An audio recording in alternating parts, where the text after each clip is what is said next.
All right, the recount continues tonight in Florida, but first, according to new reports, Senator Lindsey Graham may be, in fact, the next chair of the Judiciary Committee as Senator Grassley weighs his departure, increasing the chances of a full investigation into the FBI, their handling of the Clinton email probe. And joining us now with more reaction, South Carolina Senator Lindsey Graham. Senator, good to see you. Before we get to that, I wanted to ask you about your thoughts on the recount. And all of a sudden, you know, 80,000 here, 15,000 here. They just keep showing up. Well, if Rick Scott had not weighed in the way he did, and if President Trump had not spoken up, I think they would have stole this thing from us. 90-something thousand votes counted after the polls closed. We stopped the bleeding. He has a lead now that can't be overcome, in my view, by a recount. So I think Rick Scott's going to win this, and I think mathematically Nelson's eliminated. But thank God that President Trump and Rick Scott took this seriously. Yeah.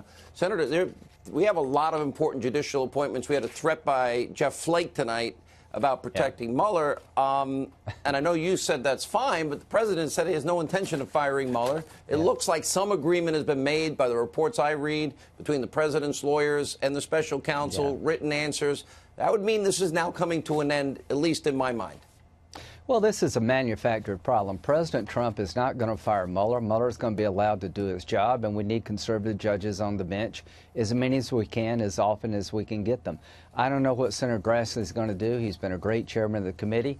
If I'm chairman next year, we're going to do judges, and more judges. And at the end of the day, I am convinced that Mr. Mueller will be allowed to do his job. I've seen not one scintilla evidence of collusion. The obstruction of justice thing never made any sense to me. You can fire somebody who works as a political appointment. The FBI director could be fired for almost any reason, and the Democrats wanted Comey fired. So I feel good about everything right now. In many ways, I think you had the key moment in the Kavanaugh hearings when you spoke up.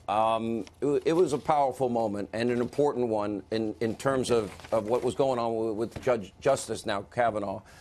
And one of the people that made the most outrageous claims was Michael Avenatti. He's facing serious charges tonight. But that story, we now know, it changed with the client that he was representing. It changed pretty dramatically in terms of what she said. He made these accusations, and as I've been playing, and I'm not saying this in any way. I believe in due process and the presumption of innocence, especially at serious charges. It's served this country so well, and to not be consistent would make me a hypocrite. I am consistent. But I wondered if you had thoughts about this tonight. Well, number one, Ms. Swetnick's affidavit on its face just made no sense.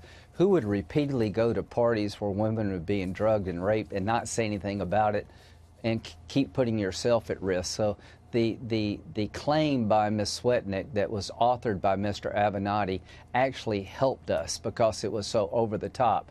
Now, he's being charged. Seems like a credible allegation, but he's entitled to the presumption of innocence, and I will give him that due. I'm not out to get Mr.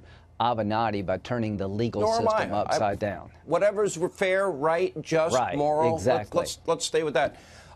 You said that you were ready, perhaps, to reopen the Hillary email investigation. Now, we know the Democrats in the House, they've been talking about 100 different investigations. This is what is important to me. And people have said, well, why do you talk about Clinton? Because do we have a dual justice system or equal justice under the law, equal application of our laws? That would mean an exoneration before an investigation in the case of Hillary Clinton. That would mean, if we're going to talk about Russia and Russia influence, that has to go to the dossier, bought and paid for, funneled money through a law firm, into a op research group, to a foreign national, debunk lies that the author wouldn't even himself stand by when pressed in an interrogatory in Great Britain. Then, of course, the leaking of such information to influence the 2016 elections, lies about Donald Trump paid for from Russia. And then, of course, being used to appoint a special counsel. Is all of that on the table for you? You know, to my Democratic friends, if you want to look backward, we're all going to look backward.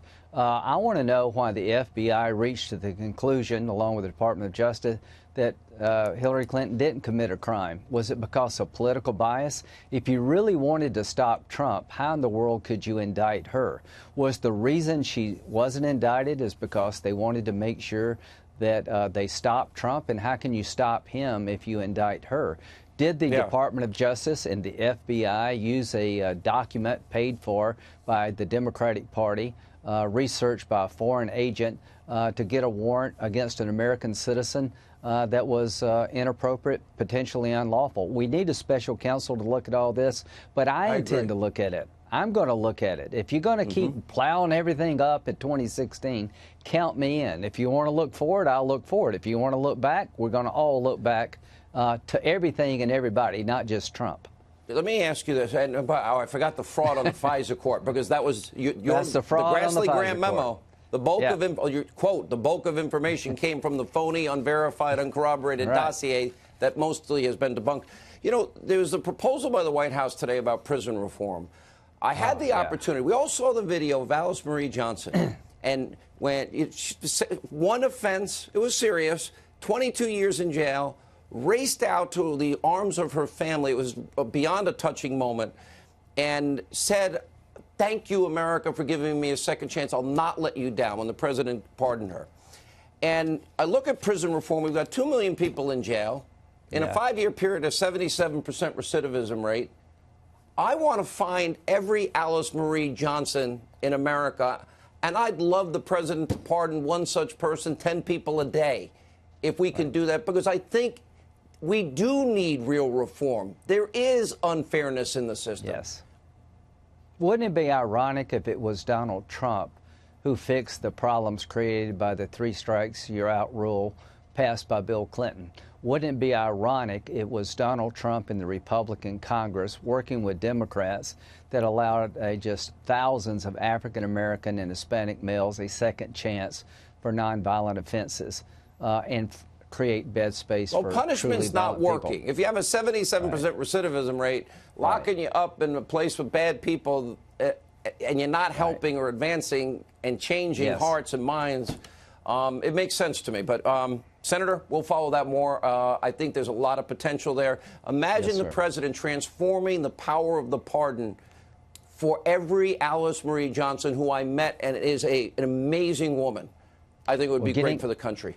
Getting minorities out of jail, giving them a second chance, improving the economy for African American, Hispanic families is a very big deal. Senator, good to see you. Thank you for being with us.